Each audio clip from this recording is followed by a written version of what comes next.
The rifle blast echoed across Copper Falls. Elijah Stone stood in the middle of Main Street, smoke curling from his barrel, every painted widow frozen in terror. He hadn't fired at them. He'd fired at the ground beneath Widow Lucille's feet, the woman who'd just spat on Clara Jennings and called her a worthless pig in front of the whole town. "Next one goes through your corset," Elijah said quietly. He turned to Clara, the heavy woman still kneeling in the mud, still clutching his torn boot she'd been mending, and did something that stopped every heart in the territory. He knelt beside her. What happens when a mountain man with a fortune in gold chooses the town outcast over every beauty fighting for his hand? Stay with me until the end. Drop a comment with your city. I want to see how far this story travels. Subscribe now, because what comes next will shake you. 3 days earlier. The storm came down from the peaks like God's own fury. Elijah Stone hadn't spoken to a woman in 7 years. Not since the fever. Not since he'd dug 2 graves with his own bleeding hands. One large, one so small it broke something inside him that would never heal. He'd sworn never to leave Devil's Ridge again. But the mountain had other plans. His food cache had rotted. The leather straps on his pack mule snapped clean, and the blizzard rolling in from the north carried the kind of cold that killed men in their sleep. So Elijah did what he swore he'd never do. He rode into Copper Falls. The town had changed. New buildings, new faces, same hungry eyes. Elijah tied his horse outside Miller's General Store and stood there, feeling civilization pressed down on him like a weight. His beard had grown wild. His coat was patched with wolf hide. His left boot had blown its stitching. Freezing slush soaked through to his sock with every step. He looked like a monster. He pushed through the door. The bell jangled. Warmth hit him first. Then the smell. Coffee, tobacco, and something that made his chest tight. Perfume. He hadn't smelled perfume since Sarah.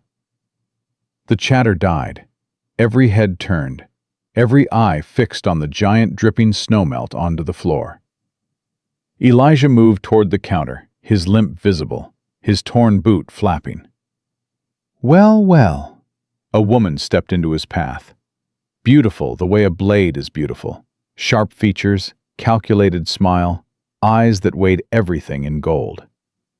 Widow Lucille Crane, buried 2 husbands, hunting for a third. "Mr. Stone." She stepped closer, her black velvet dress rustling. 7 years alone on that mountain. You must be desperate for company. Elijah's jaw tightened. "Move." His voice was rust on iron. Lucille's smile flickered. She placed a gloved hand on his chest. "Now, don't be cold. I know what loneliness does to a man. My door is always—" "Rope, nails, whiskey." He spoke past her to the sweating shopkeeper behind the counter. He stepped around Lucille. His torn boot caught on a warped board. He went down hard. His hand slammed into the floor. His knee cracked against wood. Pain shot up his leg. Laughter exploded behind him. "He walks like a crippled mule." Pearl Whitfield, the banker's daughter, pink silk, cruel mouth, didn't bother to whisper. Lucille pressed her lips together, fighting a smile. The other customers looked away, embarrassed or amused. Elijah's knuckles went white against the floorboards. Heat flooded his face. He'd killed men in the war. He'd faced grizzlies alone. But this, the tittering, the mockery, the casual cruelty, cut deeper than any claw. He started to rise, to leave, forget the supplies, get back to the mountain where— "Don't move." A voice, quiet, steady. From the shadows behind the wool blankets, a woman emerged. She was heavy, the heaviest woman Elijah had seen in years. Her dress was gray, shapeless, stained with flour and oil. Her hair was pulled back so tight it stretched her plain face. She didn't look at anyone else. She looked at his boot. "You're bleeding through the leather," she said. "Sit by the stove. Now." She wasn't asking. Elijah stared at her. The pretty women watched, waiting. He could feel their expectation. They wanted him to insult this fat girl, to confirm what Copper Falls believed, that she was nothing. Elijah sat. Clara Jennings knelt beside him. It was hard for her. Her size made the movement graceless, painful. Her knees hit the floor with a thud, but she didn't hesitate. She pulled his muddy, frozen foot into her lap like it belonged there. From her apron, she produced a heavy needle and waxed thread. "Don't look at me," she murmured. "Just breathe." Her hands were warm, large, calloused from years of work. She unlaced what remained of his boot with practiced efficiency, peeling back the ruined leather to reveal the gash beneath. He'd cut his foot on a rock during the fall and hadn't even noticed. Blood seeped through his wool sock. Clara didn't flinch. She pulled a clean rag from her pocket, pressed it against the wound. "Hold this. Pressure." Elijah obeyed. She worked in silence. The needle pierced leather. Waxed thread pulled tight. She wasn't just patching. She was rebuilding, reinforcing the heel with a double stitch that would outlast the boot itself. Behind them, Lucille whispered to Pearl, "Look at her, on her knees for a stranger. Pathetic." "Desperate," Pearl giggled. "Even the mountain man won't want that." Clara's shoulders tensed. Her jaw tightened, but her hands never stopped. Elijah watched her face, watched her swallow the humiliation like bitter medicine, watched her keep working anyway. Something stirred in his chest, something he thought had died with Sarah. Respect. 20 minutes passed. The store stayed silent except for the stove's crackle and Clara's needle. Finally, she bit the thread with her teeth. She set his foot down gently. "Done." She used the counter to pull herself up, breathing hard, face red from exertion. Elijah stood, stamped his foot. Solid. Better than new. He reached into his coat and pulled out a leather pouch. Inside, a gold nugget the size of a robin's egg gleamed in the lantern light.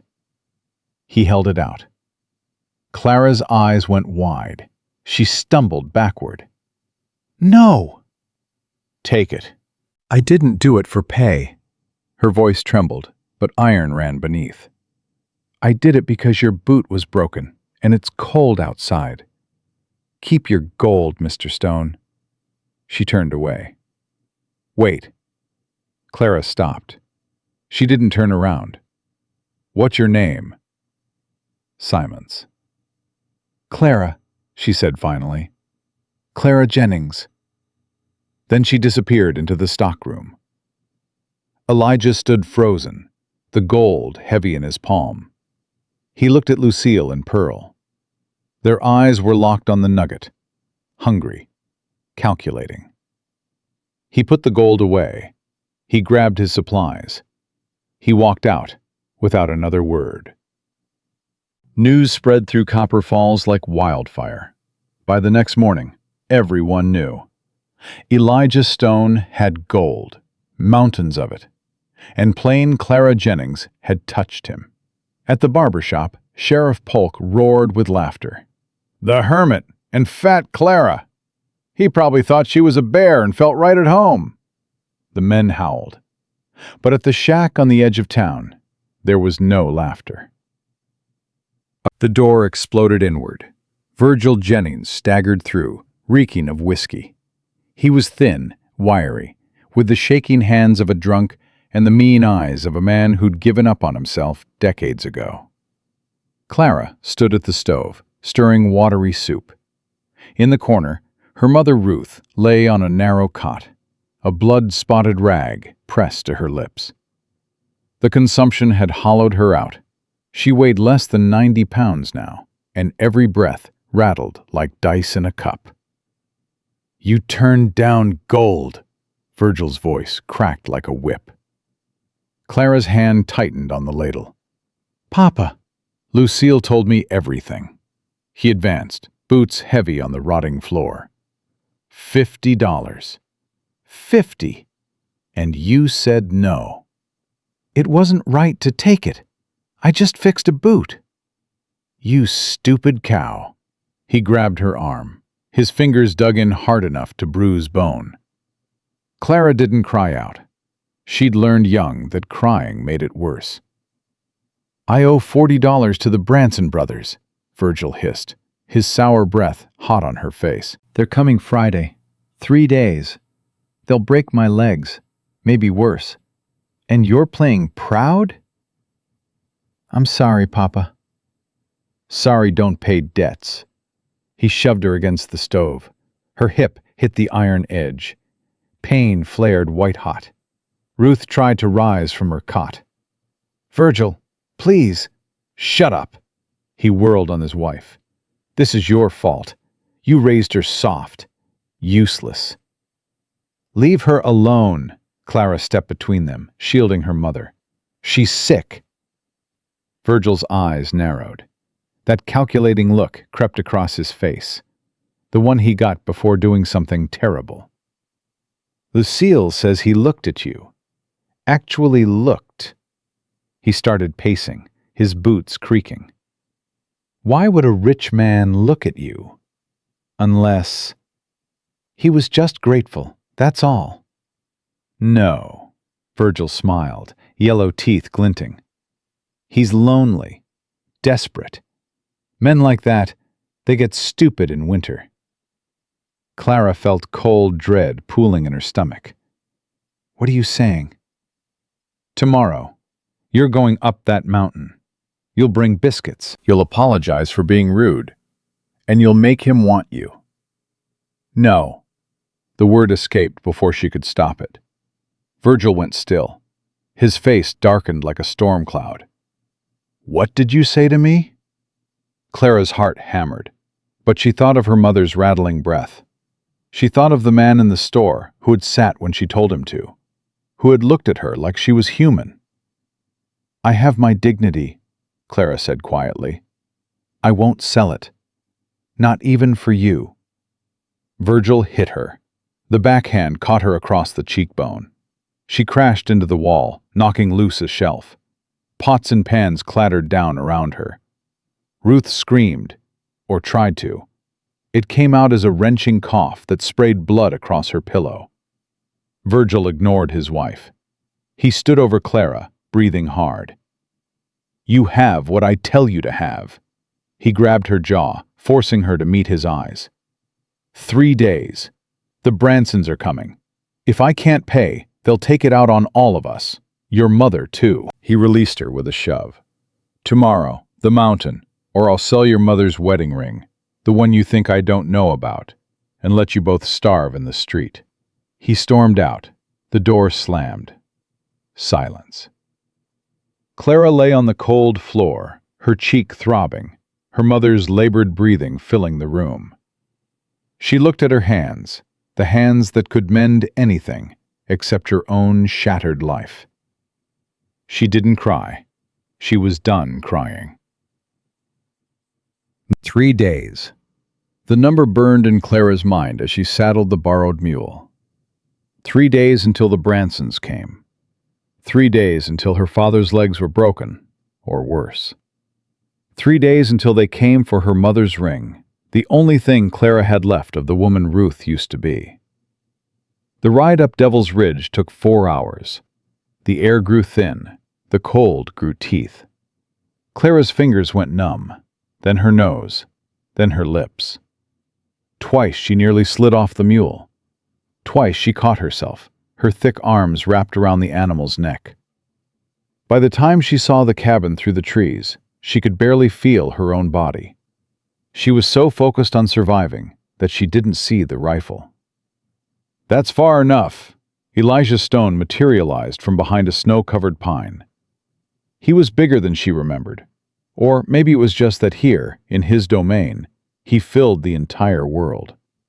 His rifle was leveled at her chest. "Mr. Stone," Clara's teeth chattered so hard she could barely speak. "I didn't come to cause trouble." "Then why did you come?" She fumbled for the basket in her saddlebag, nearly dropped it. "My father sent me to apologize for refusing your payment." She held out the basket. Her hands shook. She couldn't tell if it was cold, or fear, or shame. Elijah didn't take it. His eyes moved from the basket to her face. Something shifted in his expression. "Who hit you?" Clara's breath caught. "I fell. The ice." "Who hit you?" Quiet. Final. A question that didn't allow lies. Clara swallowed. "It doesn't matter." "Your father." It wasn't a question. Clara said nothing. Elijah lowered the rifle. He looked at the sky, purple bruised, heavy with snow. "Storm coming. Bad one. You smell that?" Clara shook her head. She couldn't smell anything. Her nose had gone numb miles ago. "Ozone," Elijah said. "Means lightning and ice. You won't make it down alive." "I can try." "No." He turned toward the cabin. "Inside, now." Clara hesitated. To enter a bachelor's cabin alone would destroy whatever reputation she had left.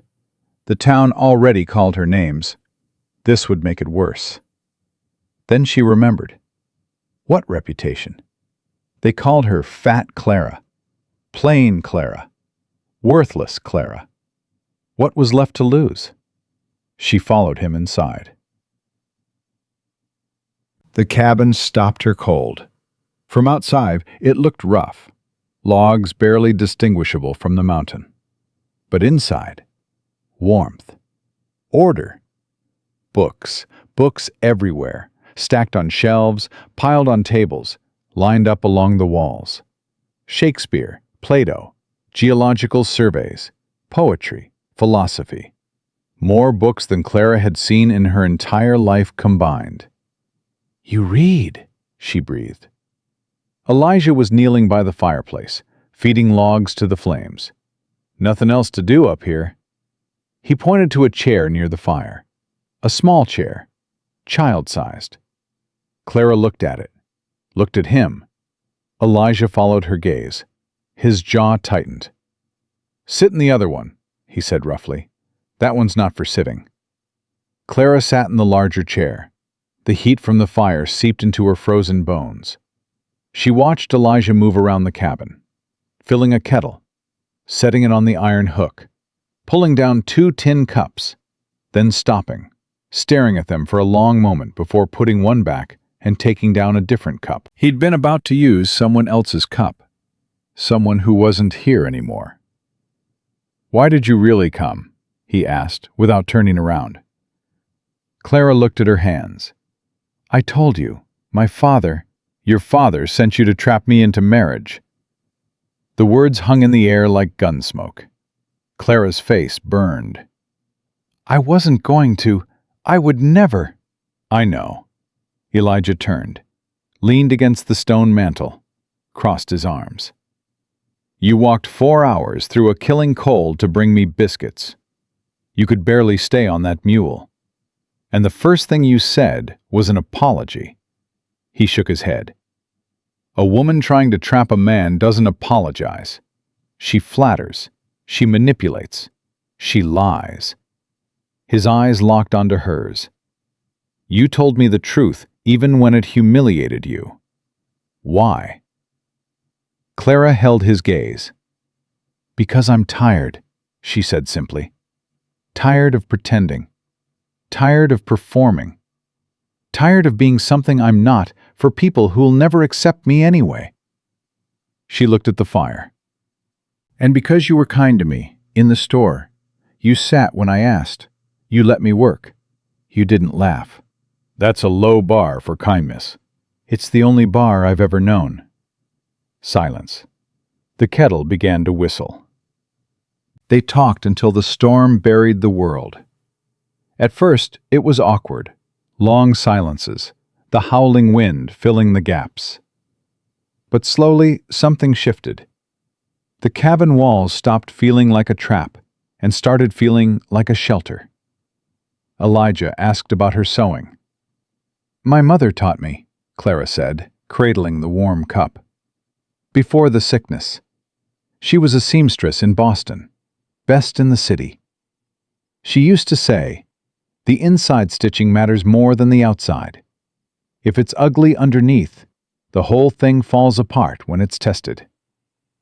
She sounds wise. She was everything. Clara's voice thickened. Now she's dying. Consumption. The doctor says weeks, maybe. A month if we're lucky. I'm sorry. Clara looked at him. You mean that? I do. Why? Elijah was quiet for a long moment. There was a chair, he said finally, by the fire in my cabin in Colorado. Small, oak. I made it myself when Sarah told me she was pregnant. Clara went still. Emma used to sit there every night while I read to her. She loved the Greek myths, especially Persephone, the girl who went to the underworld and came back every spring. His voice was steady, but his hands weren't. The fever took Sarah first. 3 days later, Emma. I held them both at the end, buried them under the big pine behind our cabin. He looked at the small chair in the corner. I couldn't leave it behind, couldn't sit in it, can't throw it away. Clara understood then. The books, the isolation, the 7 years of silence. It wasn't misanthropy. It was grief so heavy that the only way to carry it was alone. I'm sorry, she whispered. Don't be. You didn't cause it. He looked at her. Your mother, how long does she have? Weeks, maybe days, without proper medicine. What medicine? Laudanum for the pain, something called digitalis for her heart. The doctor says there are treatments in Denver that might help, but they cost money. Clara nodded. Your father's debts. $40 to the Branson brothers. They're coming Friday. Elijah's eyes hardened. The Bransons. I know them. They don't just break legs. Clara's blood went cold. What do you mean? 2 years ago, a miner named Patterson owed them $30. They took his daughter as collateral. She was 14. Clara's cup shattered on the floor. She hadn't realized she'd dropped it. My mother, she breathed. If they come and Papa can't pay... They won't take your mother. She's too sick to be worth anything to them. Relief flooded Clara's chest. But you, Elijah continued, you they'd take. The relief turned to ice. I have to go. Clara lurched to her feet. I have to get back. I have to... You have to sit down. You don't understand. Sit down! His voice cracked through the cabin like thunder. Clara sat. Elijah stood, paced. His massive frame seemed to fill the entire room. The Bransons won't touch you or your mother. I'll make sure of it. How? You can't just... I can pay the debt. $40 is nothing to me. Clara shook her head. I can't accept that. I already refused your gold once. This isn't charity. This is business. He stopped pacing, turned to face her. I need someone I can trust, someone to handle my affairs in town. Every time I go down that mountain, vultures circle me. Contracts, investments, partnerships. I can't tell the honest men from the snakes. I'm not a businesswoman. I'm a seamstress. You read people. I saw it in the store. You knew exactly what Lucille was doing. You knew what everyone was thinking. He stepped closer. You're honest. Too honest for your own good. And you don't look at me and see a bag of gold." Clara's heart was pounding. "What are you proposing?" "Marriage." The word fell between them like an axe. "You marry me, your mother gets doctors. Real ones. Medicine. A warm house instead of that rotting shack. Your father never touches you again. The Bransons never come near your family. And what do you get? Someone to keep the wolves away. Someone who can go into town without being ambushed. Someone who—" He stopped, struggled with the words. "Someone who mends things instead of breaking them." Clara stood slowly. "You want to marry me, the woman everyone laughs at. I want to marry someone whose stitching holds." His eyes burned into hers. "I've had enough things fall apart." Clara looked at this man, scarred, solitary, carrying grief like a second skin. She thought of her mother dying in that freezing shack. She thought of the Bransons coming Friday. She thought of her father's fists, and the town's laughter, and the years of being invisible. And she thought of Elijah's hands, reaching for a second cup, before remembering there was no one to drink from it. "If I say yes," Clara said slowly, "I need you to understand something." "Name it." "I won't be owned. I won't be a decoration. I won't pretend to be something I'm not just to make you look respectable. I don't want respectable. I want honest." "Then we understand each other." She held out her hand. Elijah looked at it. Large, calloused, strong. He took it. "We understand each other," he agreed. The storm broke at dawn. The sky cleared to a brutal, brilliant blue. Snow on the peaks glittered like crushed diamonds. Elijah saddled his horse, a massive black stallion named Shadow, and lifted Clara onto the saddle in front of him. He wrapped his buffalo coat around her shoulders. "Ready?" Clara looked down at the town below, the rooftops just visible through the trees. "No," she said honestly. "Good. Means you're not stupid." He kicked Shadow into motion. They rode down the mountain together, breath fogging in the icy air, the sun blazing overhead. Copper Falls had no idea what was coming. They reached the town at midday. Main Street was crowded. It was market day, and half the territory had come to trade. Ranchers, miners, merchants, and their wives all packed into the muddy thoroughfare. Elijah didn't slow down. He rode Shadow straight down the center of Main Street, and the crowd parted like water before a ship. People stopped, stared. The hermit of Devil's Ridge, and sitting in front of him, wrapped in his coat, was— "Is that Clara Jennings?"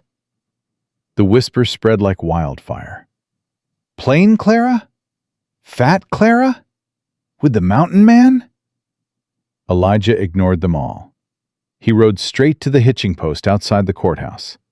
He dismounted, lifted Clara down with surprising gentleness. "Head up," he murmured. "You don't bow to anyone." Clara straightened her spine. They walked toward the courthouse door. And that's when Lucille Crane stepped into their path. She was dressed for battle, black velvet gown, feathered hat, pearl earrings that caught the sun. Behind her, Pearl Whitfield smirked in pink silk. "Mr. Stone!" Lucille's voice was honey over broken glass. "What a surprise! And you've brought your pet." A ripple of laughter from the crowd. Clara's face burned, but she didn't look away. Elijah's expression didn't change. "Move, Mrs. Crane." "Oh, there's no need to be rude. I'm simply concerned for Miss Jennings." Lucille smiled, all teeth. "A young woman alone with a man overnight. Well, you know how people talk.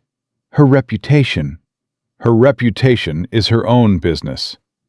"But surely—" "I said move." Lucille's smile faltered. She wasn't used to being dismissed. She was used to men falling over themselves to please her. She tried a different tactic. She turned to Clara. "My dear, you must be exhausted. That mountain road is so treacherous. Let me take you home. You can rest, clean yourself up, and we can discuss this misunderstanding, like civilized women." Clara looked at Lucille, looked at the fake concern masking genuine malice. And for the first time in her life, she didn't swallow the words. "There's no misunderstanding, Mrs. Crane, and I don't need your help." Lucille's eyes widened. Nobody spoke to her that way. Certainly not plain Clara. "I beg your pardon?" "You heard me." Elijah's mouth twitched, almost a smile. Lucille's composure cracked. Her mask slipped, revealing the viper beneath. "You ungrateful sow." Her voice dropped to a hiss only Clara could hear. "I tried to help you. I tried to warn you. This man is a beast, and when he's done using you, he'll throw you away like the garbage you are." Clara leaned in close. "At least I'm not garbage dressed in velvet." Lucille's face went white, then red. She raised her hand. "Touch her." Elijah's voice was quiet, conversational, terrifying. "Touch her, and I'll forget you're a woman." Lucille's hand froze in midair. The crowd held its breath. Slowly, Lucille lowered her hand, smoothed her skirt, forced a brittle smile. "We'll see," she said sweetly. "We'll see how long this lasts." She turned and swept away, Pearl scurrying behind her. Elijah watched them go. "You made an enemy today," he said. Clara was shaking. Adrenaline, fear, something else. "I've had enemies my whole life. At least this time I earned it." Elijah looked at her. Really looked. "Let's get married," he said. They found Judge Harrison in his chambers, eating a ham sandwich over a stack of legal documents. He nearly choked when he saw them. "Elijah Stone," he coughed, reaching for water. "I didn't expect... that is... marriage? Today. Now. But the banns, the waiting period." Elijah dropped a gold nugget on the desk. It thudded against the wood like a heartbeat. Today. Now. The judge looked at the gold, looked at Clara, looked at Elijah. "I'll need witnesses." "Get them." 20 minutes later, Clara Jennings stood in the judge's chambers, heart pounding, facing a man she'd met 3 days ago. 2 clerks stood as witnesses. Both kept glancing at the door, like they expected someone to burst in and announce this was all a joke. Judge Harrison cleared his throat. "Do you, Elijah James Stone, take this woman to be your lawfully wedded wife?" "I do." "Do you, Clara Ruth Jennings, take this man to be your lawfully wedded husband?" Clara looked at Elijah. He wasn't handsome. His face was scarred from a war she knew nothing about. His beard was wild. His eyes were the color of storm clouds. But those eyes were looking at her like she mattered. "I do." "Then by the power vested in me by the Montana Territory, I pronounce you man and wife." Elijah reached into his coat and pulled out a leather cord. Hanging from it was a ring. Heavy hammered gold, set with a rough-cut ruby the size of a thumbnail. "My grandmother's," he said, sliding it onto Clara's finger. It fit perfectly. Clara stared at the gem. It was worth more than her father's life, more than the whole shack she'd grown up in. Tears pricked her eyes. "Done." The judge stamped the paper. "Congratulations, Mr. and Mrs. Stone." The door slammed open. Virgil Jennings stood there, panting, wild-eyed. He'd heard the news. Word traveled fast in Copper Falls. He looked at Clara, at the ring, at Elijah. Greed twisted his face into something inhuman. "You can't do this," he stumbled forward. "She's my daughter, my property. You stole her." "She was your property." Elijah stepped between Virgil and Clara, a wall of muscle and menace. "Now she's my wife. Her debts are my debts. Her enemies are my enemies." He reached into his coat. Virgil flinched, expecting a gun. But Elijah pulled out a leather pouch, tossed it at Virgil's chest. It hit with a heavy clink. $200, Elijah said. "That pays for every meal she ate in your house, every debt you owe the Bransons, and the cost of never seeing your face again." Virgil clutched the bag. His eyes darted between the money and his daughter. "Take it," Elijah said, his voice dropping to a growl. "Walk away. Start over somewhere else.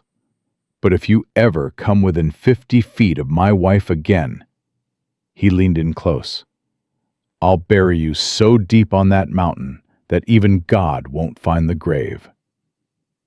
Virgil's courage shattered. He turned and ran without looking back. Clara watched him go. Her father, the man who'd hit her, used her, sold her every chance he got. She felt nothing. No, that wasn't true. She felt free. They walked out of the courthouse into the afternoon sun. The crowd was still there, bigger now. Word had spread. The mountain man had married fat Clara. Lucille stood at the front, her face a mask of controlled rage. Pearl stood beside her, mouth hanging open. Clara felt the weight of 100 staring eyes. Elijah took her hand, raised it to his lips, and kissed her knuckles. A murmur rippled through the crowd.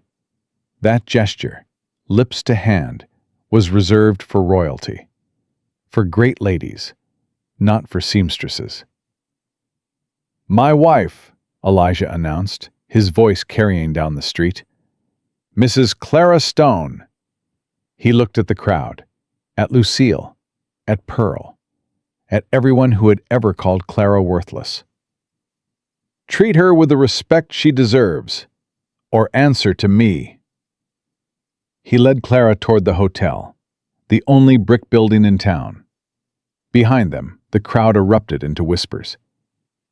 Lucille watched them go, her hands clenched into fists, her mind already spinning schemes. She had wanted that gold. She had wanted that ring. She had wanted that man kneeling at her feet, not the town pigs. This wasn't over.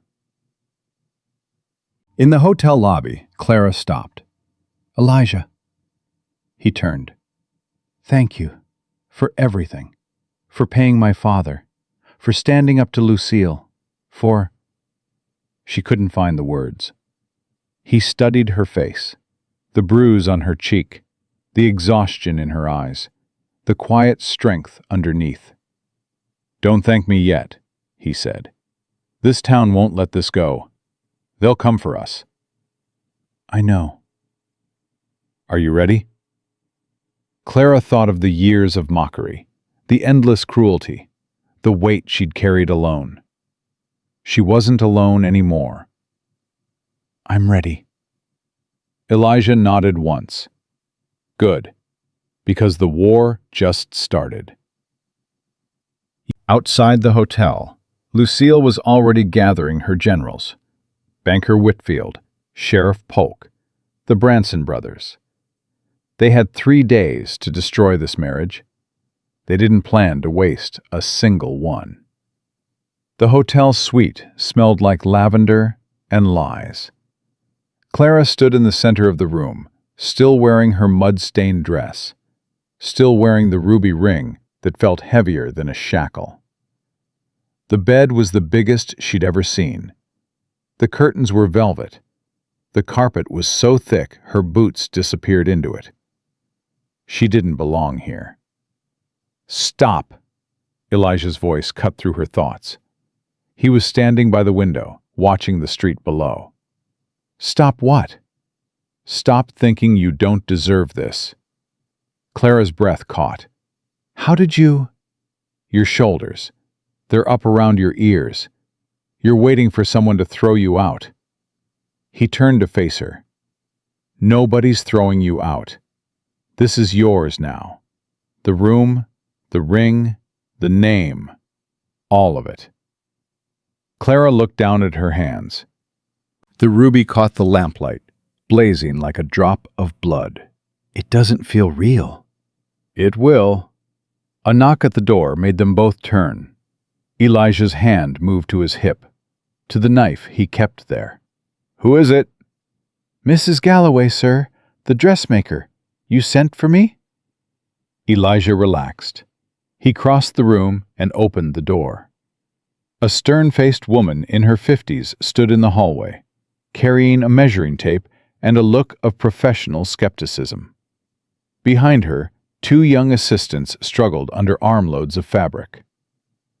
Mrs. Galloway's eyes swept over Clara, the mud, the shapeless dress, the plain face, and something flickered across her expression. Not judgment, assessment. So you're the one, she said. Clara's chin lifted. The one what? The one who's got Lucille Crane spitting venom in the street. A ghost of a smile crossed Mrs. Galloway's face. I've been waiting 20 years for someone to put that woman in her place. She stepped into the room, already pulling out her measuring tape. Arms up, Mrs. Stone. Let's see what we're working with. Clara glanced at Elijah. He nodded once and moved toward the door. I have business at the bank. I'll be back in an hour. He paused at the threshold. Mrs. Galloway. Sir? My wife is not a charity case. She's not a project. She's not something to be fixed. His eyes were cold. She's something to be dressed, that's all. Understood? Mrs. Galloway met his gaze without flinching. Understood, Mr. Stone. The door closed behind him. For a moment, silence filled the room. Then Mrs. Galloway turned to Clara with an expression that was almost warm. He's terrifying, that one.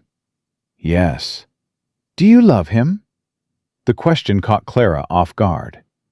I barely know him. Good answer. Honest. Mrs. Galloway circled her, measuring tape dancing. Love comes later, if it comes at all. Respect comes first. And that man respects you. I saw it in the street. She stopped in front of Clara, hands on hips. You've been hiding, haven't you? Wearing sacks, keeping your head down, hoping if you made yourself invisible, they'd stop hurting you. Clara's throat tightened. It didn't work. No, it never does, Mrs. Galloway's voice softened. But you're not hiding anymore. You're Mrs. Elijah Stone now, and this town is going to have to look at you. She snapped her fingers at her assistants. The emerald silk and the burgundy wool. We're going to make them choke on their own cruelty. 2 hours later, Clara stood in front of the full-length mirror, and she didn't recognize herself. The dress was emerald green, cut to actually fit her body instead of hiding it. Mrs. Galloway had been right. There was a waist under there, and shoulders that the dressmaker called regal. The color made her skin glow and brought out the hazel in her eyes. She looked not beautiful. She would never be beautiful. But she looked real, solid, present. She looked like someone who mattered. The door opened. Elijah stopped dead. Clara turned, suddenly self-conscious. It's too much. I look ridiculous. I should change. No. He crossed the room in 3 strides, stopped in front of her. His eyes moved over the dress, the hair Mrs. Galloway had unpinned and styled, the woman underneath. You look like yourself, he said quietly, for the first time since I met you. Clara's eyes burned. It's just a dress. No, it's armor. He reached out and adjusted the collar, his rough fingers surprisingly gentle. And you're going to need it. Because we're going to dinner. Clara's stomach dropped. Dinner? Where? The hotel dining room. Every important person in Copper Falls eats there on Tuesday nights. You want me to? I want them to see you. To see us. Together. His jaw tightened. Lucille is already spreading poison. We need to show the town that we're not ashamed, that we're not hiding. Clara thought of the dining room, the staring eyes, the whispers. She thought of running. Then she thought of her mother, dying in that shack, of the Bransons circling like vultures, of Lucille's cruel smile. All right, she said. Let's give them something to talk about. The dining room fell silent when they walked in. Every fork froze. Every conversation died. 30 pairs of eyes fixed on the couple in the doorway, the mountain man in his rough wool coat, and the heavy woman in emerald silk with a ruby on her finger. Clara felt the weight of their stares like physical pressure. Her instinct screamed at her to look down, to hunch her shoulders, to make herself small. Elijah's hand found the small of her back. Head up, he murmured. You're not prey. You're the hunter. They walked to their table, the best table, near the window, reserved for the most important guests. The maitre d' pulled out Clara's chair with a nervous bow. Mr. Stone, Mrs. Stone, welcome. Mrs. Stone. Clara had never been Mrs. anything before. The word felt strange in her ears. Strange, but good. They ordered. They ate. And slowly, the room came back to life around them. But the whispers never stopped. Clara could hear fragments. Can't believe he actually. Look at the size of her. Must be desperate. What does she have that we don't? Elijah ate his steak like nothing was wrong, like they were the only two people in the room. They're talking about us, Clara said quietly. Let them. It doesn't bother you? Elijah set down his fork, looked at her. When I was in the war, there was a sergeant named Murphy, meanest son of a bitch in the whole regiment. He used to say, "The dogs bark, but the caravan moves on." What does that mean? It means small people make noise because they can't do anything else. The noise doesn't matter. Only the movement matters. He picked up his fork again.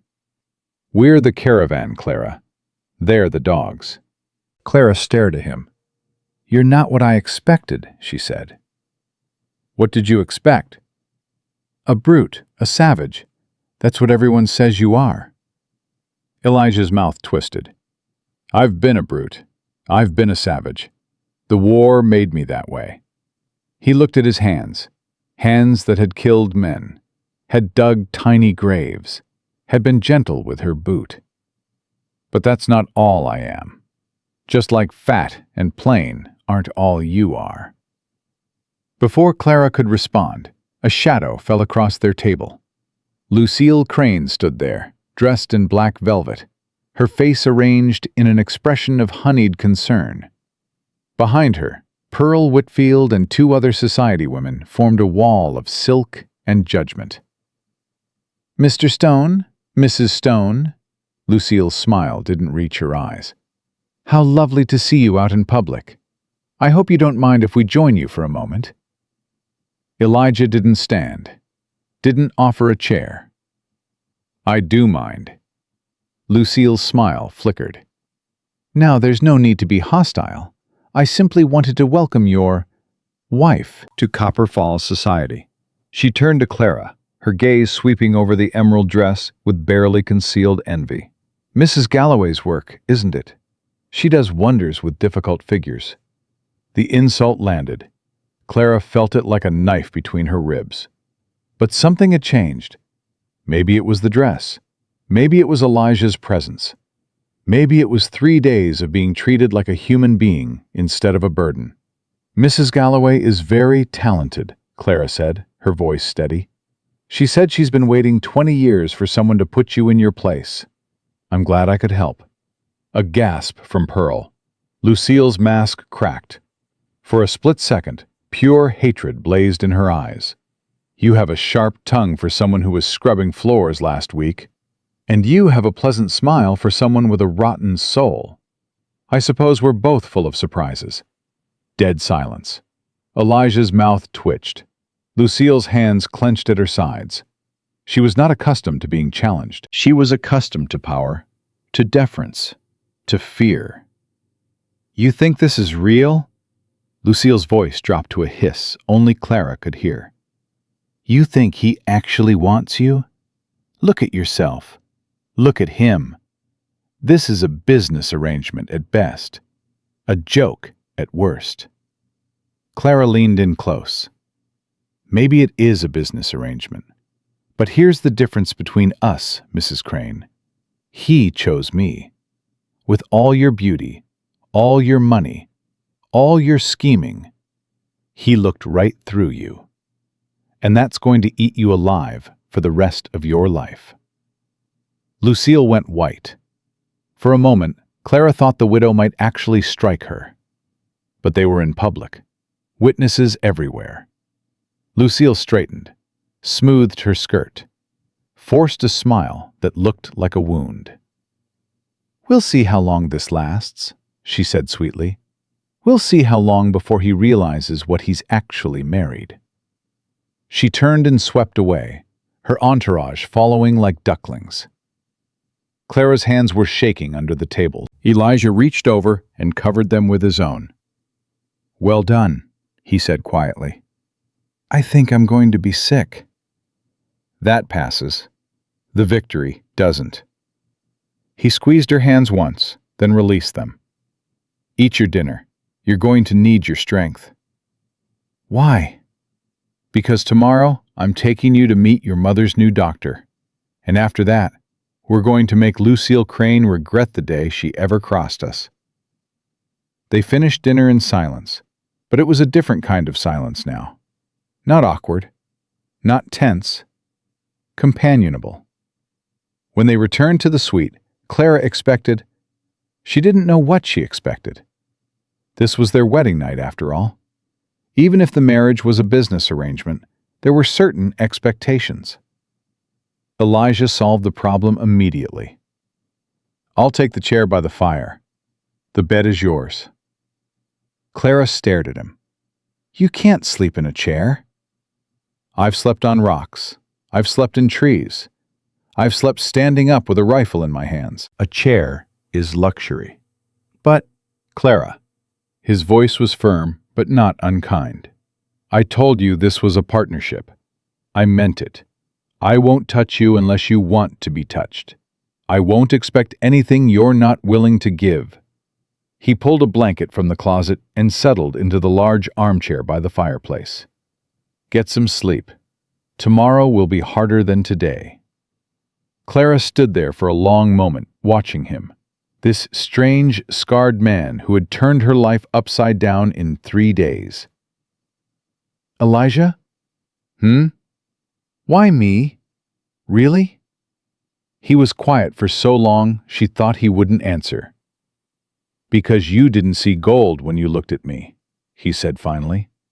"You saw a broken boot, and you fixed it without asking for anything in return." He closed his eyes. "In my experience, that makes you the rarest person in the world." Clara climbed into the massive bed, pulled the covers up to her chin, and lay there in the darkness, listening to Elijah's breathing, slow, into sleep. She thought about everything that had happened. The store, the mountain, the proposal, the courthouse, Lucille's hatred, her father's disappearance. 3 days ago she had been Clara Jennings, town joke, punching bag, invisible. Now she was Clara Stone, wife of the richest man in Montana, enemy of the most powerful woman in Copper Falls. Everything had changed. But tomorrow, she knew, the real battle would begin. The morning came too fast and too bright. Clara woke to find Elijah already dressed, standing by the window with a cup of coffee in his hand. The chair by the fire had been neatly made up, blanket folded, as if he'd never slept there. "Your mother," he said, without turning around. "We're bringing her here. Today." Clara sat up. "What?" "Dr. Harrison, the real doctor from Helena, arrives this afternoon. I sent for him 3 days ago when I first decided to propose. He specializes in consumption. If anyone can help her, he can." Clara's mind reeled. 3 days ago? But you didn't even know if I'd say yes. "No, but I hoped you would." He finally turned to face her, and I wanted to be ready. Clara felt tears threatening. "My mother, she can't be moved. She's too weak." "I've arranged a wagon with a proper bed, heated bricks for warmth, a nurse to attend her during transport." Elijah set down his coffee. "Everything is ready. We just need to go get her." Clara stared at this man who planned for everything, who moved through the world like a chess master, 3 steps ahead of everyone else. "Why are you doing all this?" "Because I said I would, and I don't break my word."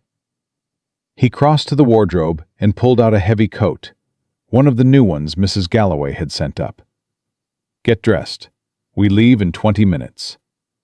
Clara dressed in a daze. The burgundy wool dress, the fur-lined cloak that cost more than a year of her sewing income, boots that actually fit. She looked in the mirror and still didn't recognize herself. The ride to her old shack took 15 minutes. 15 minutes to travel from the finest hotel in Copper Falls to the rotting hovel where she'd spent 24 years of her life. The contrast was obscene. When the wagon pulled up, Clara's heart clenched. The shack looked even worse than she remembered. The roof sagging, the windows stuffed with rags, smoke barely trickling from the crooked chimney. Her mother was in there, dying. "Wait here," Elijah said. "No, she's my mother. I'm going in." He didn't argue. They climbed down from the wagon together. Elijah nodded to the nurse, a stern-faced woman named Mrs. Porter, who followed with a basket of medical supplies. Clara pushed open the door. The smell hit her first. Sickness, poverty, despair. Ruth Jennings lay on the narrow cot, barely visible under a pile of thin blankets. Her face was pale as wax, her breathing shallow and wet. "Mama?" Ruth's eyes fluttered open, focused, widened. "Clara?" Her voice was a whisper, thin as paper. Is that you?" Clara rushed to her side, knelt beside the cot, took her mother's hand. "It's me, Mama. I'm here." Ruth's eyes moved past Clara to the massive figure in the doorway. Who is that?" Clara took a breath. "That's my husband, Mama. Elijah Stone."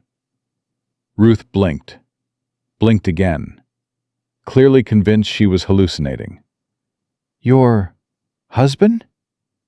"It's a long story, but he's going to help us. He's bringing doctors, medicine. We're taking you somewhere warm." Ruth's eyes filled with tears. "I don't understand. Your father said... He said you'd never... Papa's gone, Mama. He's not coming back." Something shifted in Ruth's face. Relief, maybe, or release. "Good," she whispered. "Good." Mrs. Porter stepped forward, all business. "Mrs. Jennings, I'm going to examine you now. Then we're going to move you to a proper bed in a proper room. Can you do that for me?" Ruth looked at Clara, at Elijah, at the nurse with her clean apron and professional manner. "Am I dreaming?" Clara squeezed her hand. "No, Mama, you're awake, and everything is going to be different now." The move took 2 hours. Elijah organized it like a military operation. Heated bricks in the wagon bed, extra blankets, a smooth route that avoided the worst ruts. Mrs. Porter monitoring Ruth's breathing every 5 minutes. By midday, Ruth Jennings was installed in her own room at the hotel. Warm, clean, with a real bed and real medicine, and a window that looked out over the mountains. She fell asleep almost immediately, the first peaceful sleep she'd had in months. Clara stood by her mother's bed, watching her breathe. "She looks better already," she whispered. "Rest and warmth will help. The doctor will do more." Clara turned to Elijah. "I don't know how to thank you." "You don't have to thank me. This is what we agreed." "No," Clara shook her head. "We agreed on protection, safety." "You didn't have to do this. You didn't have to bring her here. You didn't have to hire nurses and doctors and—" "Clara." He stepped closer. His hand rose, hesitated, then gently tucked a strand of hair behind her ear. "Your mother is your family. That makes her my family now. And I take care of my family." Clara's throat closed up. No one had ever taken care of her. She had always been the one holding things together, mending what was broken, giving everything and receiving nothing. Now this stranger, this husband, was carrying a burden she'd thought she'd carry alone until it killed her. "I don't know what to say." "Then don't say anything. Just let me help." A knock at the door interrupted them. A young man in a hotel uniform stood there, nervous. "Mr. Stone? There's a situation downstairs. Sheriff Polk is here. He says he has a warrant." Elijah's expression didn't change, but Clara felt him go still beside her. "A warrant for what?" "For your arrest, sir." "On charges of kidnapping and assault." Clara's blood turned to ice. "That's insane. He didn't kidnap anyone. He married me." "The charges were filed by Mr. Virgil Jennings, ma'am. He claims Mr. Stone took you against your will." Elijah's jaw tightened. "Lucille," he said quietly. "She got to him." "What do we do?" "We go downstairs." He turned to her, his eyes calm but hard. "And we show them that their little scheme isn't going to work." He started for the door. "Elijah." He stopped. "Be careful, please." For just a moment, something softened in his face. "I've survived worse than a corrupt sheriff and a bitter widow. Stay with your mother. I'll handle this." He walked out. Clara watched him go, her heart pounding, her mind racing. The war had truly begun, and she had a terrible feeling that the first real battle was about to be fought. Clara couldn't stay in that room. She waited exactly 30 seconds after Elijah left, then kissed her mother's forehead and followed him down the stairs. Her heart hammered against her ribs with every step. Whatever was happening in that lobby, she refused to hide from it. She reached the bottom of the staircase and stopped cold. Sheriff Polk stood in the center of the lobby, flanked by 2 deputies with hands on their holsters. Behind them, a small crowd had gathered. Hotel guests, staff, curious townspeople who had followed the commotion inside. And there, standing off to the side with a triumphant smile, was Lucille Crane. Beside her stood Virgil Jennings. Clara's stomach turned to ice. Her father looked different. Cleaned up, shaved, wearing a new coat that someone had clearly bought for him. His hands weren't shaking. His eyes weren't bloodshot. Lucille had sobered him up, dressed him, coached him, turned him into a weapon. "There she is!" Virgil pointed a trembling finger at Clara. "There's my daughter, the one he stole from me." Elijah stood between the sheriff and the staircase, his posture relaxed, but his eyes dangerous. "I didn't steal anyone," he said, his voice carrying through the silent lobby. "I married her, legally, in front of Judge Harrison." "Under duress," Virgil shouted. "He threatened her, threatened me, said he'd kill us both if she didn't go along with it." Clara pushed through the crowd. "That's a lie." Every head turned. She walked forward until she stood beside Elijah, her chin high, her voice steady despite the terror clawing at her chest. I married him willingly. No one forced me. No one threatened me. Sheriff Polk's eyes narrowed. He was a thick man with a red face and the look of someone who enjoyed power more than justice. Ma'am, your father says you were coerced. He says this man took you up to his cabin against your will and— My father is a drunk and a liar who beat me for 24 years. Silence crashed through the lobby like a wave. Clara felt the weight of every stare, every judgment. She felt the old shame rising up, the instinct to look down, to apologize, to make herself small. She crushed it. He hit me the night before I went up that mountain. Right here. She touched her cheek, where the bruise had faded, but the memory remained.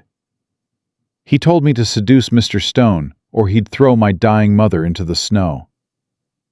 Murmurs rippled through the crowd. I went up that mountain expecting nothing. Mr. Stone offered me kindness. He offered me safety. He offered to save my mother's life. Clara's voice shook, but she didn't stop. And yes, he offered me marriage. I said yes, not because I was forced, because for the first time in my life, someone saw me as a human being instead of a burden. She turned to her father. You sold me, Papa. You've been trying to sell me my whole life. The only difference is that this time, I chose the buyer. Virgil's face contorted. You ungrateful— Enough. Sheriff Polk held up a hand. Ma'am, I appreciate your perspective, but your father has filed official charges. I have a duty to investigate. Then investigate. Elijah stepped forward, his voice cold. Talk to Judge Harrison, who performed the ceremony. Talk to the witnesses who signed the certificate. Talk to Mrs. Galloway, who dressed my wife yesterday. Talk to anyone with eyes who saw us walk through this town together. He moved closer to the sheriff, close enough that Polk had to look up to meet his gaze. But understand something, Sheriff. If you arrest me on these false charges, if you put me in a cell based on the word of a man who sold his own daughter to pay gambling debts, I will remember. And when I get out, I will make it my personal mission to ensure you never wear that badge again. Polk's face went red, then white. Are you threatening me? I'm making a promise. There's a difference. The tension in the lobby stretched to a breaking point. Clara could see the deputies' hands twitching toward their guns. She could see Lucille's smile widening, feeding on the chaos. Then a new voice cut through the silence. What in God's name is going on here? Everyone turned. Judge Harrison stood in the hotel doorway, his coat dusted with snow, his face flushed with anger. Behind him stood a tall man in a formal suit, a stranger Clara didn't recognize. I heard there was some nonsense about kidnapping charges, the judge said, pushing through the crowd. Against the man I married yesterday? In my own chambers? With witnesses? Sheriff Polk straightened.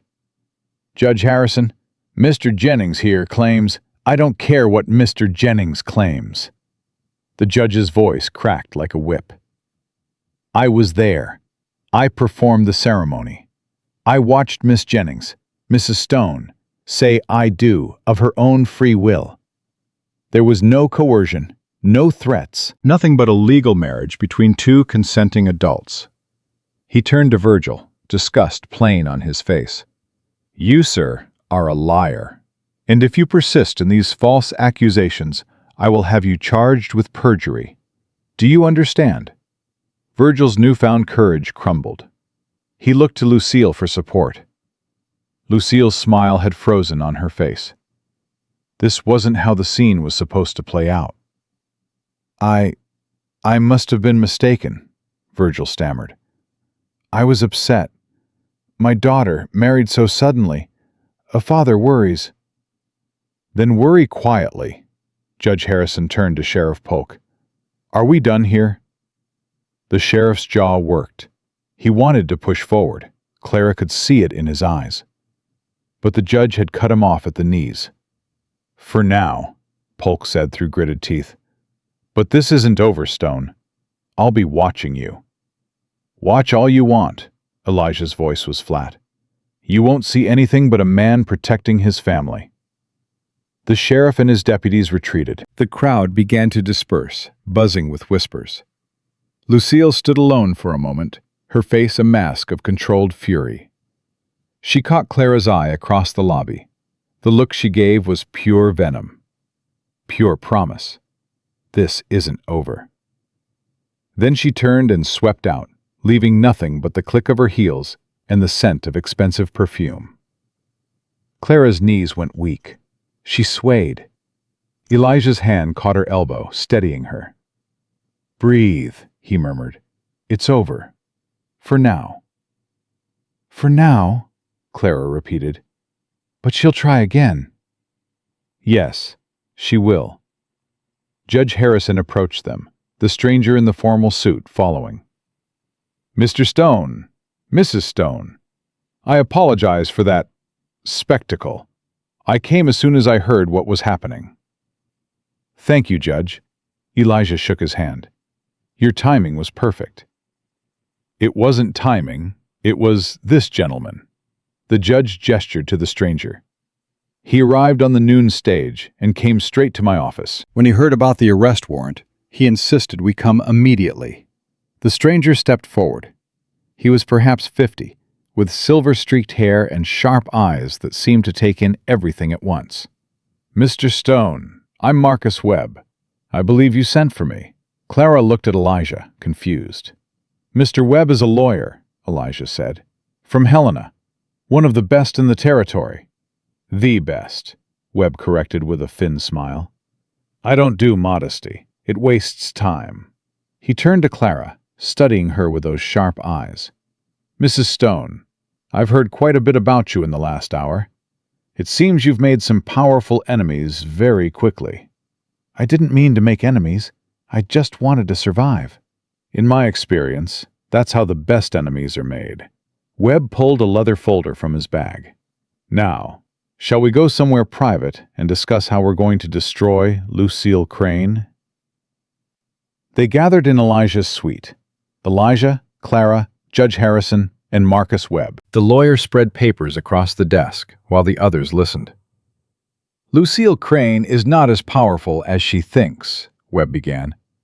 She has influence, yes, social standing, but her finances are precarious.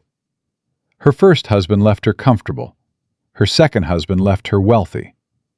But she's been spending faster than she's been earning for years. How do you know this? Clara asked. Because I made it my business to know.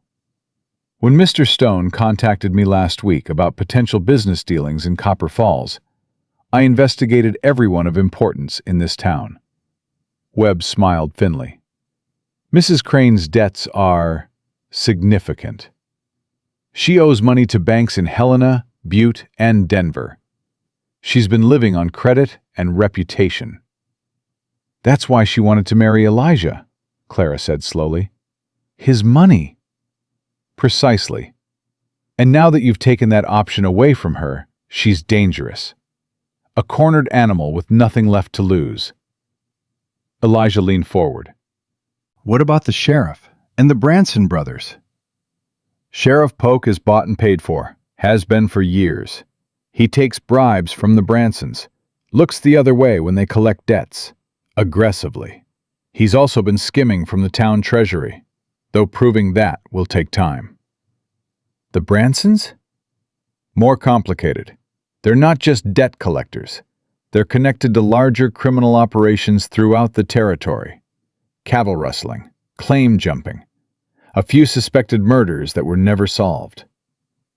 Webb's expression darkened. They're dangerous, Mr. Stone. Not the kind of enemies you want. I didn't choose them as enemies. They chose me when they threatened my wife's family. Nevertheless, we need to be strategic. Webb pulled out a specific document. I've drafted several legal instruments. First, a formal complaint against Virgil Jennings for filing false charges. This puts him on the defensive and makes it harder for Mrs. Crane to use him again. What about Lucille herself? Patience, Mrs. Stone. We can't attack her directly. Not yet. She's too well connected socially. But we can isolate her, cut off her allies, expose her debts, make her toxic to the very society she depends on. Clara shook her head. This sounds like war. It is war. Mrs. Crane declared it when she tried to have your husband arrested. The only question now is whether you're willing to fight. Clara looked at Elijah. He was watching her, his expression unreadable. What do you think? She asked him. I think we don't have a choice. Lucille won't stop. The sheriff won't stop. If we don't fight back, they'll destroy us. And if we do fight back?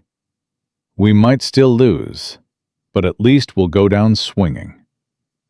Clara thought of her mother upstairs, finally warm, finally safe. She thought of the life she'd been promised. Security, dignity, a chance to be something other than a victim. She thought of Lucille's venomous smile and her father's cowardice and all the years of cruelty that had brought her to this moment. Tell me what to do, she said to Webb. I'll fight. The lawyer smiled, the first genuine smile she'd seen from him. Good, because the first battle begins tomorrow night. What's tomorrow night? The Founders' Day Ball, the biggest social event of the year. Everyone who matters in Copper Falls will be there. Webb leaned back in his chair. Including you, Mrs. Stone, on your husband's arm, in the finest dress money can buy, showing this town exactly who they're dealing with. Clara's stomach dropped. A ball? I don't know how to. You'll learn. Webb's voice was firm. Mrs. Crane expects you to hide. She expects you to cower. She's counting on your shame and your fear to keep you invisible while she poisons this town against you. He stood, gathering his papers. The best way to defeat her is to refuse to be invisible. Show up, stand tall. Let them see that you're not ashamed of who you are or who you married. And if they laugh at me? Then let them laugh. And while they're laughing, we'll be gathering the evidence we need to bring them all down. After Webb and the judge left, Clara stood by the window, watching the snow fall over Copper Falls. Elijah came up behind her. You don't have to do this, he said quietly. The ball, Webb's strategy, any of it. If you want to leave, go back to the mountain, forget all these people. I'll take you tonight. Clara didn't turn around. Is that what you want? To run? I want whatever keeps you safe. And what about you? What do you want for yourself? Silence. I stopped wanting things for myself a long time ago, Elijah said finally. After Sarah. After Emma. Want felt like a luxury I couldn't afford. Clara turned to face him. And now? He was quiet for a long moment. His eyes searched her face like he was looking for something he'd lost. Now I want things I have no right to want. Clara's breath caught. What things? He reached out. His rough hand cupped her cheek, so gentle it made her eyes sting. Peace, he said softly. A home that feels like a home. Someone who looks at me and sees something other than gold or grief. I see you, Clara whispered. I've always seen you. I know. That's why I married you. They stood there, inches apart, the snow falling outside and the fire crackling inside. Clara felt something shifting between them, something that had nothing to do with business arrangements or legal strategies. Something real. Elijah leaned forward. His forehead touched hers. Whatever happens tomorrow, he murmured. Whatever happens at that ball, you're not alone anymore. Do you understand? Yes. Good. He pulled back slightly, his eyes holding hers. Now get some rest. Tomorrow, we go to war. Clara couldn't sleep. She lay in the massive bed, staring at the ceiling, while Elijah kept his vigil in the chair by the fire. Her mind wouldn't stop racing. The ball, Lucille, the Bransons, her mother. The way Elijah had touched her cheek like she was something precious. Elijah? Are you awake? Always. Clara sat up. Can I ask you something? Yes. When you married me, was it only about business? Only about keeping the vultures away? Silence stretched between them. At first, he admitted, that's what I told myself. That it was practical, logical. That I needed someone trustworthy and you needed protection, and it made sense. And now? He turned his head to look at her. In the firelight, his scarred face looked almost soft. Now I'm not sure it was ever just about business. I think I knew, even in that store, that you were different. That you saw things other people missed. That you were worth 10 of every silk-dressed woman in that town. You couldn't have known that. We'd barely spoken. I knew, his voice was certain, the same way I knew Sarah was different the first time I saw her. The same way I knew Emma would have my mother's eyes before she was even born. Some things you just know. Clara felt tears threatening. I'm not Sarah. No, you're not. And I'm not asking you to be. He sat up in the chair, his eyes intense. Sarah was my past, my first love, my greatest grief. But she's gone, and I've spent 7 years trying to follow her into the dark. He stood, crossed to the bed, sat on the edge, close enough that Clara could feel the heat of him. You pulled me back, he said quietly. That day in the store, when you knelt in the mud and fixed my boot without asking for anything. You pulled me back into the world of the living. I just fixed a boot. You fixed more than that. He took her hand, turned it over, traced the calluses on her palm. I'm not good at this, he said. Words, feelings. I've been alone too long, but I want you to know something. What? This isn't just business anymore. Not for me. And whatever you feel, or don't feel, I'll wait. As long as it takes. Clara looked at this man, this scarred, grieving, impossibly gentle man who had turned her life upside down. You might not have to wait very long, she whispered. His eyes met hers. Something sparked between them, something that had been building since that first moment in the store. Clara, don't talk. She reached up and touched his face, tracing the scar that ran from his temple to his jaw. Just stay, please. He didn't move to the chair. He stayed. And when Clara finally fell asleep, it was with his arms around her and his heartbeat steady against her back. For the first time in 24 years, she felt safe. Tomorrow, the war would begin. But tonight, she had peace. Clara woke to the sound of her own heartbeat. For a moment, she didn't know where she was. The bed was too soft, the room was too warm, and there was an arm around her waist, heavy, protective, real. Elijah. She lay still, barely breathing, feeling the rise and fall of his chest against her back. He was still asleep. His breath was slow and even, his body relaxed in a way she'd never seen when he was awake. Last night felt like a dream.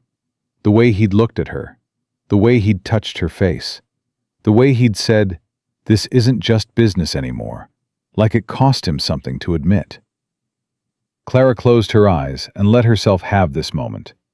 Just this one moment of peace before the storm. Then she remembered. The ball. Tonight. Every important person in Copper Falls watching her, judging her, waiting for her to fail. Her stomach clenched. Behind her, Elijah stirred. "You're thinking too loud." His voice was rough with sleep, his breath warm against her hair. "Sorry." "Don't be sorry. Just tell me what's wrong." Clara turned in his arms to face him. In the gray morning light, he looked younger somehow, less guarded. "I'm scared," she admitted. Of what? "Tonight, the ball, all those people." She swallowed. "What if I make a fool of myself? What if I embarrass you?" Elijah's brow furrowed. "You could never embarrass me." "You don't know that. I don't know how to dance. I don't know how to make small talk with society people. I don't know which fork to use or how to curtsy or—" "Clara." He said her name like a command. She stopped. "Listen to me." He propped himself up on one elbow, his gray eyes serious. "Those people in that ballroom, they're not better than you. They're just richer. And half of them got rich by cheating, stealing, or marrying well." "That doesn't make me less terrified." "Good. Use it." He sat up fully, swinging his legs over the side of the bed. "Fear keeps you sharp. Fear keeps you alive. The trick isn't getting rid of fear. It's walking forward anyway." He stood and crossed to the window, looking out at the town below. "When I was in the war, there was a battle at Cold Harbor. We knew we were walking into a slaughter. Men wrote their names on pieces of paper and pinned them to their coats so their bodies could be identified." Clara's heart constricted. "What did you do?" "I walked forward anyway." He turned to face her. "And I survived. Not because I wasn't afraid, because I refused to let fear make my decisions for me." He crossed back to the bed and took her hands. "Tonight, you walk into that ballroom like you own it. Not because you're not scared, because you're scared and you're doing it anyway. That's courage, Clara. Real courage." Clara looked at their joined hands. His were rough, scarred, twice the size of hers. "Will you be with me? The whole time?" "Every second." "Promise?" "I promise." She took a deep breath, let it out slowly. "Okay. Let's do this." The day passed in a blur of preparation. Mrs. Galloway arrived at noon with a dress that made Clara's breath catch. Midnight blue silk with silver embroidery, cut to flatter rather than hide. Elegant without being ostentatious. "I stayed up all night finishing it," the dressmaker said, helping Clara into the corset. "Lucille Crane ordered a red gown for tonight. She wants to be seen." "And me?" "You don't need to be seen, Mrs. Stone. You need to be remembered." The transformation took hours. Hair pinned and curled, a touch of color on her lips, the ruby ring gleaming on her finger, pearl earrings that Elijah had produced from somewhere with a gruff, "They were my mother's." When Clara finally looked in the mirror, she didn't recognize herself. The woman staring back wasn't beautiful. She would never be beautiful in the way Lucille was beautiful. But there was something else there, something solid and real and undeniable. Presence. For the first time in her life, Clara Jennings looked like someone who mattered. No, not Clara Jennings. Clara Stone. A knock at the door. Mrs. Galloway opened it, and Elijah stepped inside. He stopped dead. For a long moment, he just stared. Clara felt heat rising to her cheeks. "It's too much," she said quickly. "I told Mrs. Galloway it was too much, but she insisted, be quiet." He crossed the room in 3 strides, stopped in front of her. His eyes moved over the dress, the hair, the woman underneath. "You're magnificent," he said quietly. Clara's throat closed up. "You don't have to say that." "I don't say things I don't mean." He offered his arm. "Are you ready?" Clara took his arm. "No." "Good. Let's go anyway." The Founders' Day Ball was held in the town hall, the largest building in Copper Falls, decorated with enough candles and bunting to be seen from the mountain. When Elijah and Clara arrived, the street was already crowded with carriages. The sound of music and laughter spilled out into the cold night air. Clara's grip on Elijah's arm tightened.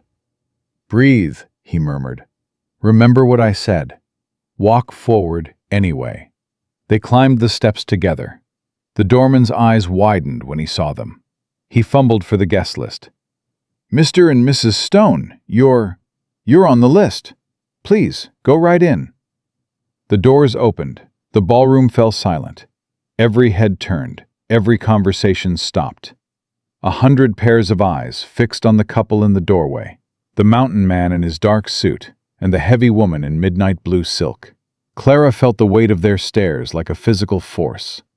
She felt the judgment, the curiosity, the disbelief. She wanted to run. Elijah's hand covered hers on his arm. Warm, steady, present. "Walk," he murmured. She walked. They descended the 3 steps into the ballroom together, moving through the crowd like a ship through water. People parted before them, whispers trailing in their wake. "Is that really her? Plain Clara? Look at that dress. Look at that ring. He actually brought her." Clara kept her eyes forward, her chin up, her spine straight. Walk forward anyway. They reached the center of the room just as the orchestra struck up a waltz. Elijah turned to face her. "Dance with me." Clara's heart stopped. "I told you, I don't know how." "I know. I'll lead. Just follow." He took her hand in his, placed his other hand on her waist, drew her close enough that she could feel his heartbeat. "Look at me," he said quietly. "Only at me. No one else exists." Clara looked into his gray eyes, and somehow the ballroom faded. The whispers disappeared. There was only this man, this moment, this music. They began to move.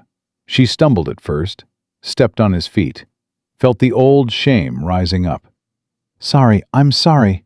"Stop apologizing. Everyone stumbles. The trick is to keep moving." He guided her through the steps, patient and steady, his body leading hers in a way that felt almost natural. And slowly, something shifted. The movements became easier. The rhythm started to make sense. Clara realized she was dancing, actually dancing, in front of everyone who had ever called her worthless. The waltz ended. The ballroom erupted in applause, scattered at first, then building. Clara looked around, startled. People were clapping. For her. "You did it," Elijah murmured. "We did it." "No, that was all you." Before Clara could respond, a voice cut through the moment. "How touching." They turned. Lucille Crane stood before them, resplendent in blood-red silk, her smile sharp as a blade. Behind her, Pearl Whitfield and a cluster of society women formed a wall of judgment. "Mr. Stone, Mrs. Stone." Lucille's eyes swept over Clara's dress with barely concealed envy. "What a delightful surprise. I wasn't sure you'd have the courage to attend." "Why wouldn't I?" Clara asked, surprised by the steadiness of her own voice. "Well, after that embarrassing scene at the hotel yesterday, the false kidnapping charges, your father's drunken accusations." Lucille shook her head with mock sympathy. "I thought you might prefer to hide. Less humiliating that way." "The only thing humiliating about yesterday was watching you manipulate a desperate drunk to do your dirty work." Gasps rippled through the nearby crowd. People stopped pretending not to listen. Lucille's smile didn't waver. "I'm sure I don't know what you mean." "I'm sure you do." Clara stepped forward, surprising herself with her own boldness. "You paid my father to file those charges. You coached him on what to say. You thought you could have my husband arrested on lies and rumors." That's quite an accusation. It's quite a crime, Clara held her gaze. And it failed, just like every other scheme you've tried. Lucille's composure cracked. Just for a second, a flash of rage behind those calculating eyes. You have no idea who you're dealing with, girl. I know exactly who I'm dealing with. A woman so desperate for money that she'd burn down anyone who gets between her and a rich husband. Clara smiled, a real smile, not a polite one. But here's the thing, Mrs. Crane. He chose me, and there's nothing you can do to change that. The crowd had grown silent. Everyone was watching now. The entire ballroom had become a stage. Lucille stepped closer, dropping her voice to a vicious whisper. You think you've won? You think putting on a pretty dress makes you one of us? You're trash, Clara. You've always been trash.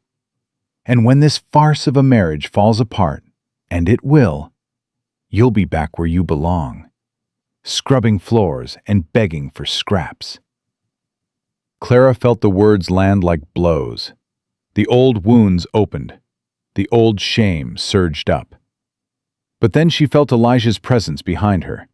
Solid, steady, real. And she remembered what he'd said. Walk forward anyway. Maybe you're right, Clara said quietly. Maybe I am trash. Maybe this is all a dream and I'll wake up tomorrow in that shack, watching my mother die while my father drinks away our last pennies. She stepped even closer to Lucille, so close she could smell the widow's expensive perfume. But here's what I know for certain. Right now, in this moment, I'm wearing a ring worth more than your entire house. I'm married to a man who looks at me like I matter. And you, the great Lucille Crane, are standing here, alone, trying to tear me down because you can't stand that a fat seamstress took something you wanted. Clara pulled back, her voice rising so the whole crowd could hear. So call me trash. Call me whatever you want. It won't change the fact that I'm Mrs. Elijah Stone, and you're just a bitter widow with an empty bed and a mountain of debt. Dead silence. Then, from somewhere in the crowd, someone started to clap. Then another. Then another. The applause spread through the ballroom like wildfire. Not everyone joined. Some of Lucille's allies stood frozen, horrified. But enough. Enough to make it clear whose side the room was on. Lucille's face went white. For a moment, Clara thought the widow might actually attack her. Her hands were clenched at her sides, her whole body trembling with rage. Then Lucille turned and swept through the crowd, her red dress trailing behind her like a wound. Pearl and the other society women scattered in her wake, fleeing the wreckage. Clara's knees went weak. Elijah's hand found the small of her back. Time to go, he murmured. But we've made our point. Now we leave before she regroups.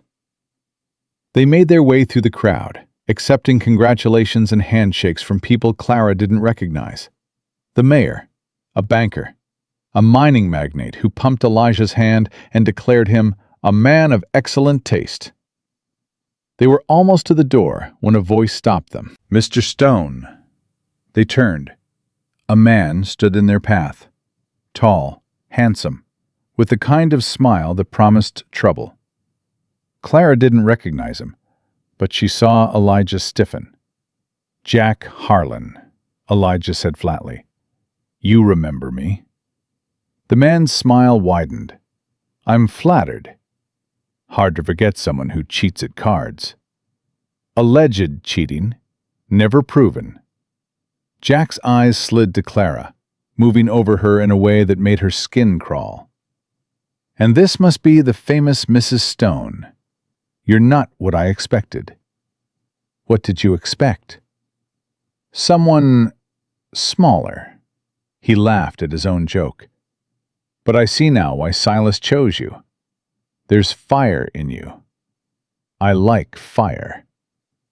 Elijah stepped between them. Walk away, Harlan. Easy, mountain man. I'm just being friendly. But there was something in Jack's eyes, something cold and calculating. Mrs. Crane asked me to deliver a message. I don't want any messages from Mrs. Crane. You'll want this one. Jack leaned in close, his voice dropping. She says the real game hasn't started yet. She says you should enjoy your little victory tonight, because tomorrow the Branson brothers come to collect. Clara's blood turned to ice. The Bransons? But my father's debt was paid. Oh, this isn't about your father's debt, sweetheart. Jack's smile turned vicious. This is about Elijah's mine. The Bransons have a claim on that land, or at least they will by morning. Mrs. Crane has been very busy with paperwork. He stepped back, spreading his hands. Consider this a courtesy. Professional gambler to professional whatever you are. He tipped his hat. Enjoy the rest of your evening. It might be your last peaceful one. He melted into the crowd. Clara looked at Elijah. His face had gone hard as granite. Is it true? Can they take your mine? They can try. His jaw tightened. Let's go. We need to talk to Webb. They left the ballroom without another word. Behind them, the music played on. But Clara could feel it, the brief moment of triumph slipping away.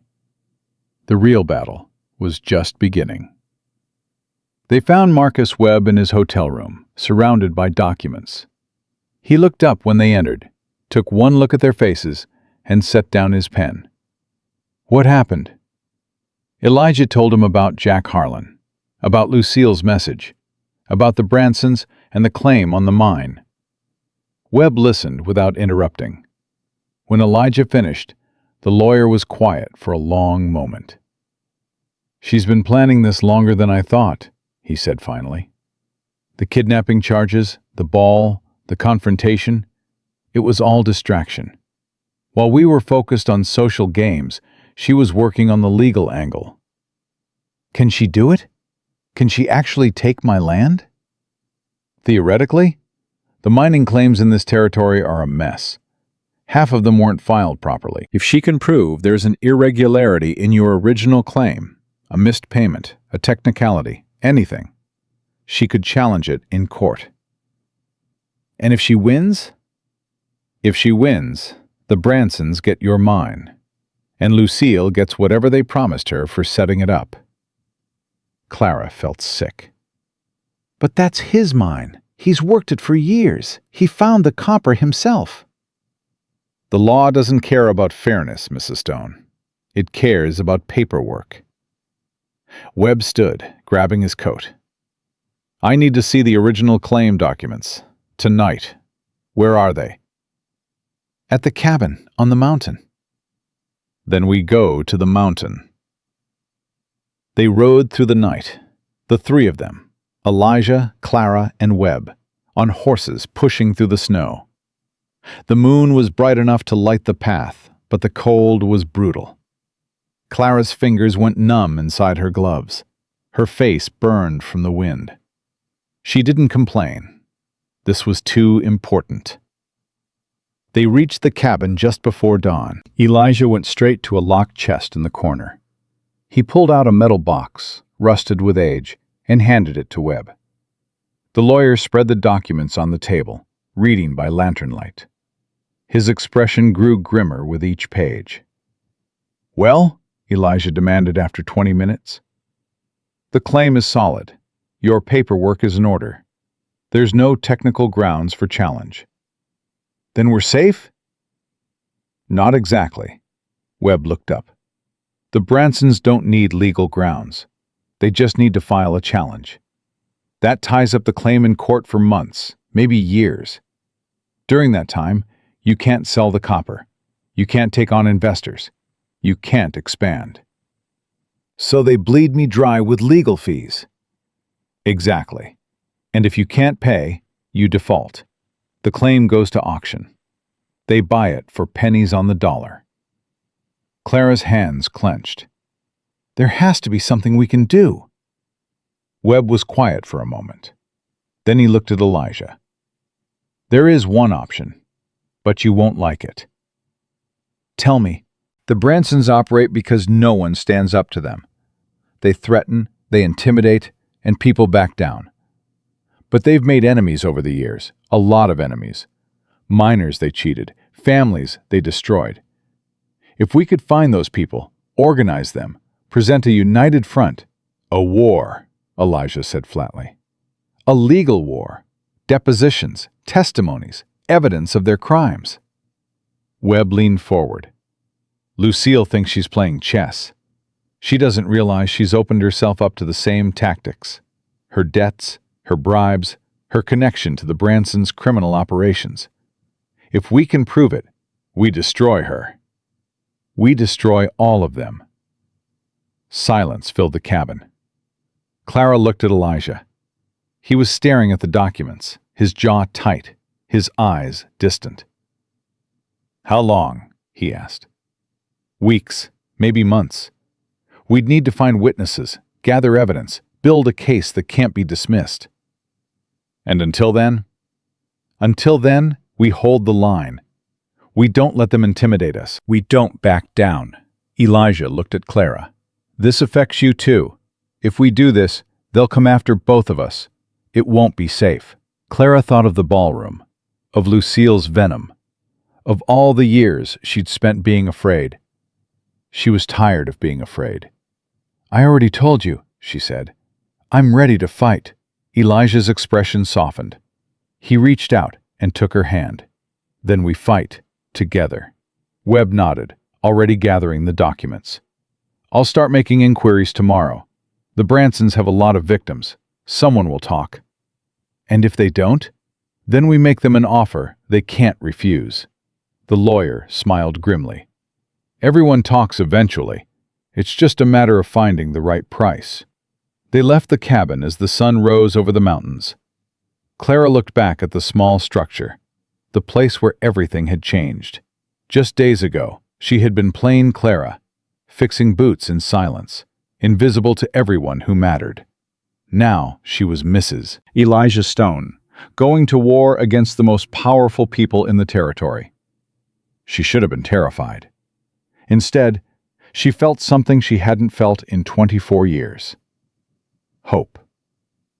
They rode down the mountain together, the three of them, as dawn painted the peaks in gold and rose. Behind them, the cabin stood empty. Ahead of them, Copper Falls waited. And somewhere in that town, Lucille Crane was sharpening her knives. The Branson brothers came 3 days later. Clara was sitting with her mother when she heard the commotion downstairs. Shouting. Glass breaking. Then Elijah's voice, cold and hard as mountain granite. Stay here, Clara told Ruth, squeezing her hand. Don't open the door for anyone. She ran down the stairs, her heart pounding. The hotel lobby was in chaos. Tables overturned, a window shattered. And in the center of it all stood Elijah, facing down 3 men who looked like they'd been carved from nightmares. The Branson brothers. Clara had heard stories, but the reality was worse. The oldest, Silas Branson, was a massive man with a scarred face and dead eyes. His brothers flanked him, one tall and thin like a blade, the other squat and muscular, with fists like hammers. Behind them stood Sheriff Polk, and behind him, watching from the doorway with a satisfied smile, was Lucille Crane. Mr. Stone. Silas Branson's voice was surprisingly soft, almost pleasant. We've come to discuss your mine. There's nothing to discuss. I disagree. Silas pulled a document from his coat. This is a formal challenge to your claim. Filed this morning with the territorial court. You have 30 days to respond. I'll respond right now. Get out of my hotel. Your hotel? Silas laughed. Bold words for a man who's about to lose everything. He stepped closer to Elijah. They were nearly the same height, but where Elijah was solid and still, Silas radiated violence. "Here's how this works, Mountain Man." You sign over the mine to us, voluntarily. In exchange, we let you keep this hotel. We let your pretty wife keep her fingers. And we let your sick mother-in-law die peacefully in her bed instead of in a ditch. Clara's blood ran cold. "You don't get to threaten my family," Elijah said quietly. "I don't make threats. I make promises." Silas smiled, revealing yellow teeth. "You have until sundown tomorrow. Sign the papers, or we start taking things. Starting with her." He pointed at Clara. Something in Elijah's expression changed. Something dangerous. "Touch her," he said, his voice barely above a whisper, "and I'll kill you. All three of you. And anyone else who gets in my way." Silas laughed again. "Big talk. But you're one man. We're three. Plus the sheriff." He glanced at Polk, who nodded smugly. "The law is on our side, Stone. What do you have?" "He has me." Everyone turned.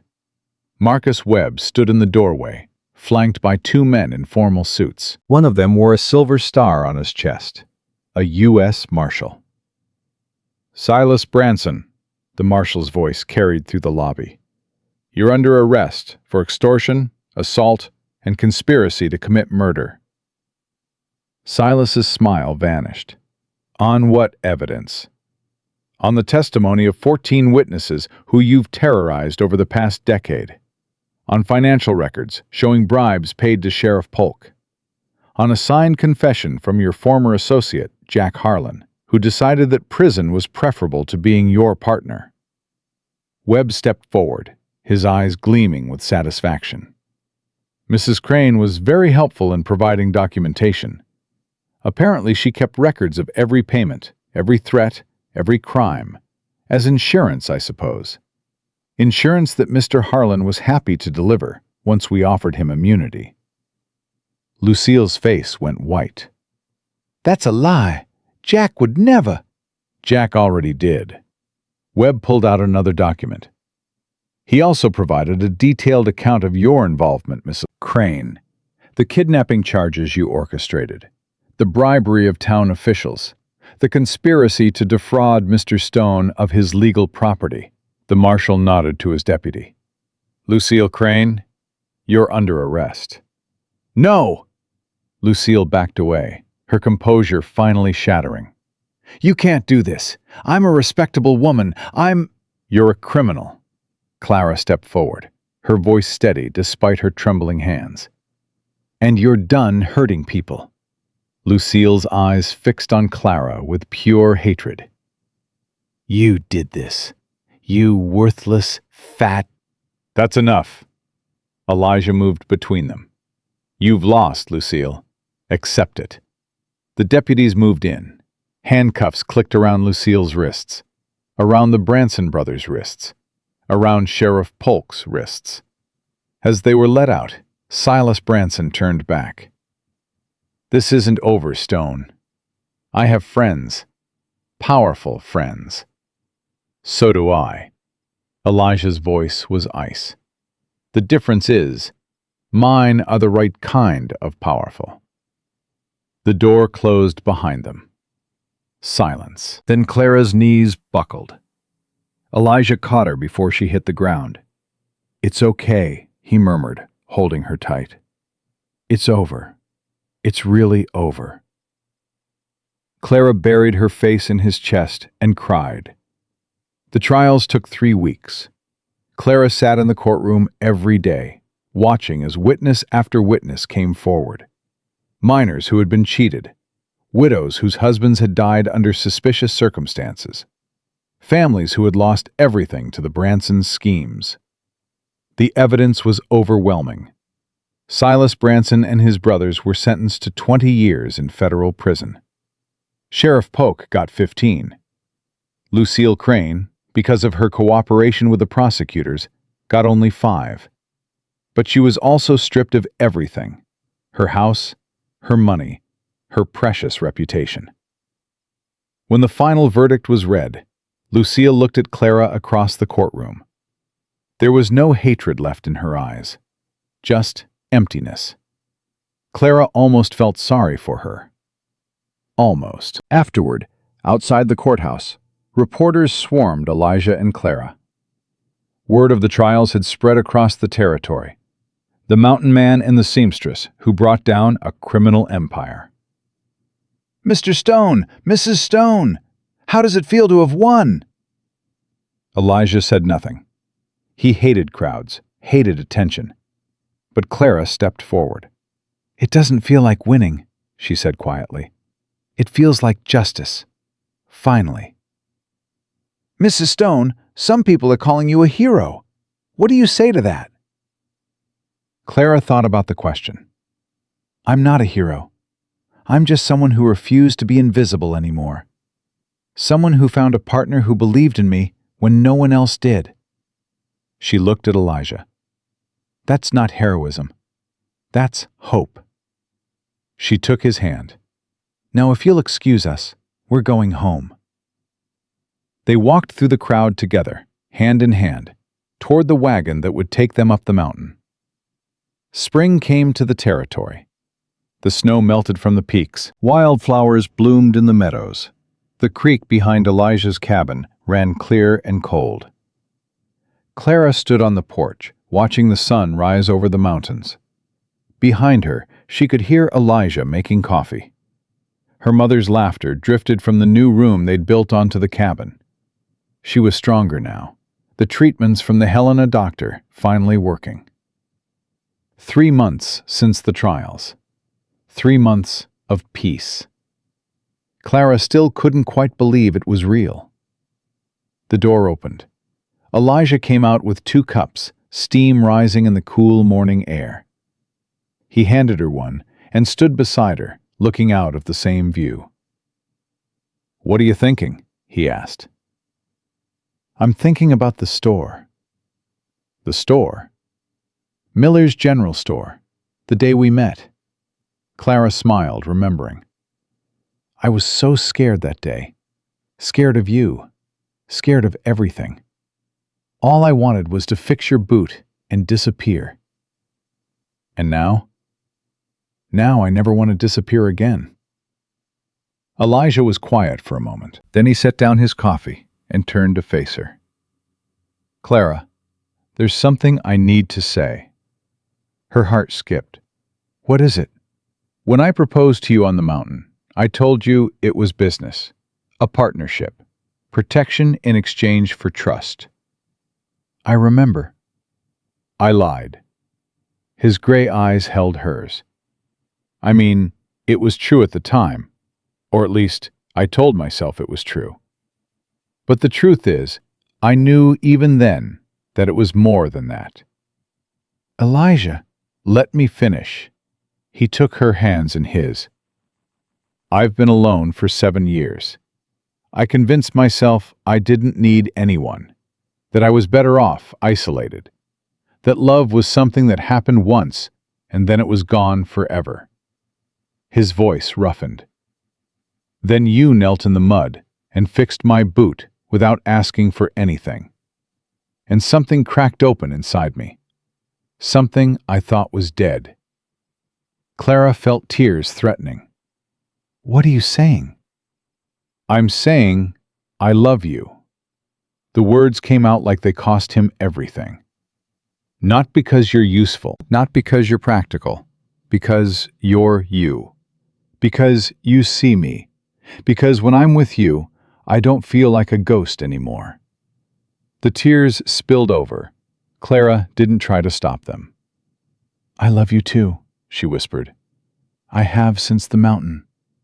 Maybe since the store." Elijah pulled her close, held her tight.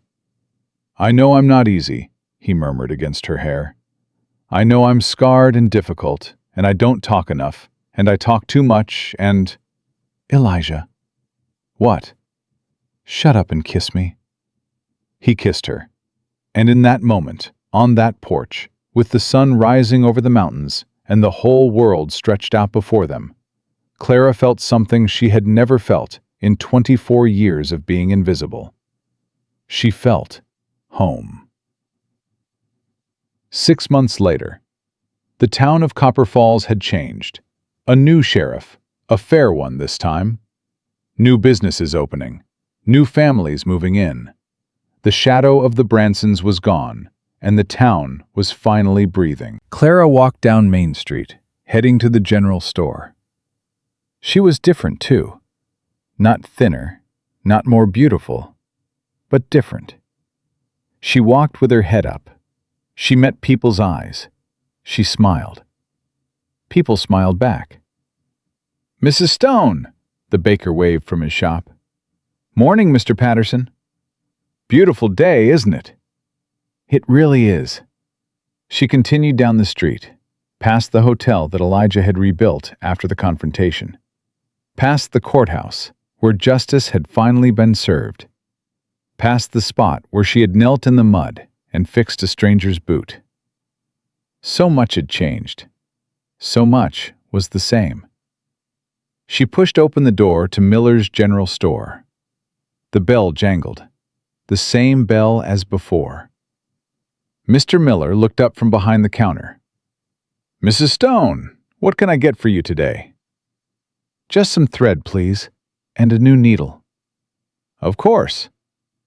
He reached for the supplies, then hesitated. "Mrs. Stone, I never apologized." "Apologized for what?" "For how I treated you. Before.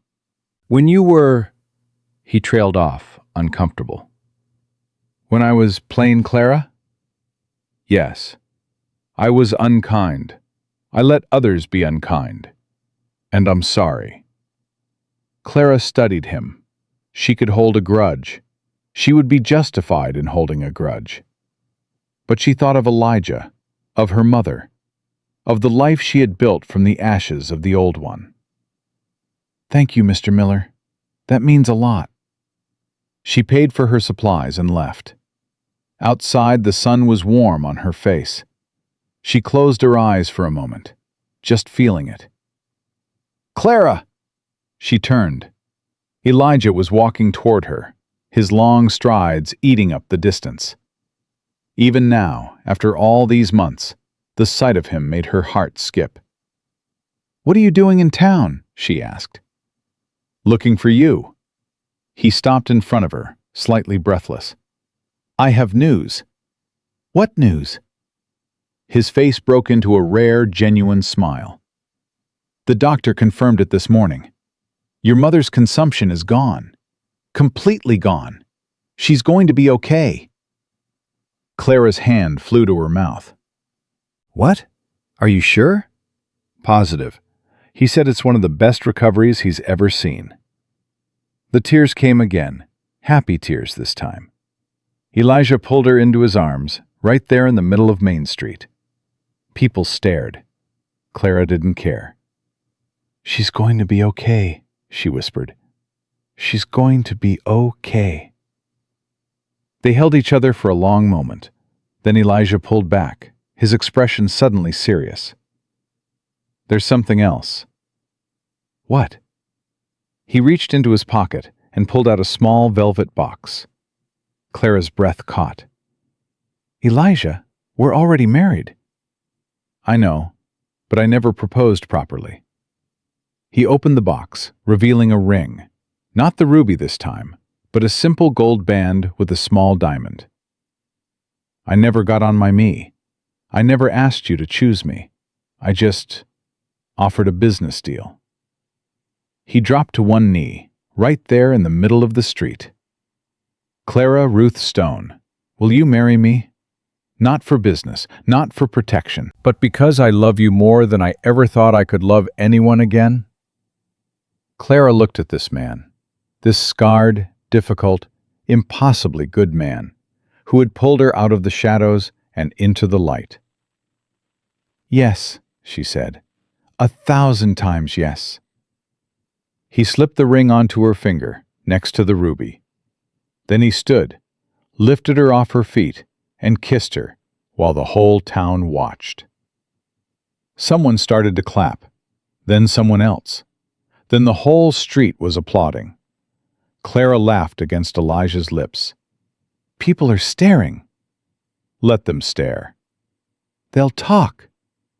"Let them talk." He set her down, his eyes bright with something that might have been tears. "I spent 7 years hiding from the world. I'm done hiding." Clara looked around at the town that had once mocked her, at the people who had once looked through her like she was invisible. They weren't looking through her now. They were looking at her. And she was finally ready to be seen. 1 year later, Clara sat on the porch of the cabin, watching the sunset paint the mountains in gold and crimson. In her arms, a baby slept, a little girl with her father's gray eyes and her mother's stubborn chin. Emma, named for the daughter Elijah had lost, named for hope, named for second chances. The door opened. Elijah came out, 2 cups of coffee in his hands. He set them down and settled into the chair beside her, his eyes on their daughter. "She looks like you," he said quietly. "She has your eyes." "Poor thing," Clara smiled. They sat in comfortable silence, watching the colors change as the sun sank below the peaks. From inside the cabin, they could hear Ruth laughing at something Mrs. Galloway had said. The dressmaker had become a regular visitor and a friend. "Elijah? Do you ever think about how different things could have been if I hadn't fixed your boot that day?" He was quiet for a moment. "Sometimes. But then I remember what you said once, about stitching." "What did I say?" "You said your mother taught you that the inside stitching matters more than the outside. That if it's ugly underneath, the whole thing falls apart when it's tested." He turned to look at her. "This past year has tested us.